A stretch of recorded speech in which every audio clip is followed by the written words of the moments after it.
ముఖ్యమంత్రి రేవంత్ రెడ్డి గారు ప్రభుత్వంతో కలిసి పనిచేయాలన్నారు. మేము కలిసి పనిచేస్తాం, ఎందుకంటే ప్రభుత్వం పటిష్టంగా ఉండాలి అని చెప్పి ఆలోచనతో వారు నియోజకవర్గ అభివృద్ధి కావాలని చెప్పి మేము ఆలోచించాం. నేను ఈరోజు జీవన్ రెడ్డి గారిని సూటి ఒకటే ప్రశ్నిస్తా ఉన్నాను.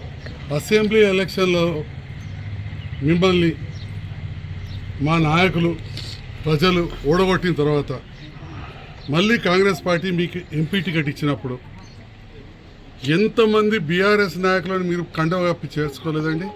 అంటే మీరు కండవ కప్పి పార్టీలో చేర్చుకున్నప్పుడు మీకు ఇవన్నీ జ్ఞాపకం రాలేదా?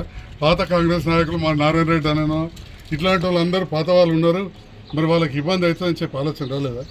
2 ఎంపీపీలను చేసుకున్నారు, మున్సిపల్ చైర్మన్ చేసుకున్నారు, దాదాపు 20 మంది పైన సర్పంచులు మీకు వ్యతిరేకంగా పనిచేసి నాకు పనిచేసిన వాళ్ళని మీరు మీ ఎంపీ ఎలక్షన్లు అప్పుడు చేర్చుకున్నారు, పిఎస్సిఎస్ చైర్మన్లను చేర్చుకున్నారు, డైరెక్టర్లను చేర్చుకున్నారు, ఎంతోమంది వివిధ కుల సంఘాల పెద్దలు చేర్చుకున్నారు.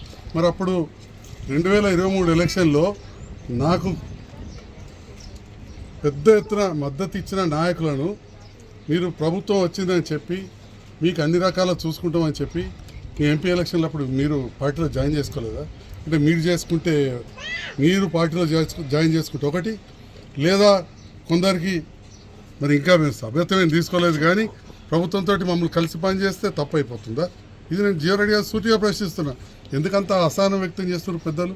వారు ఈ వయసులో చాలా, నేను వారికి నీతులు చెప్పాల్సింది కాదు, వారే అన్నారు కొన్ని గ్రామాలలో ఇదే చివరి ఎలక్షన్, వచ్చే ఎలక్షన్ వరకు అని చెప్పి ఇక కొన్ని మాటలు అన్నారు.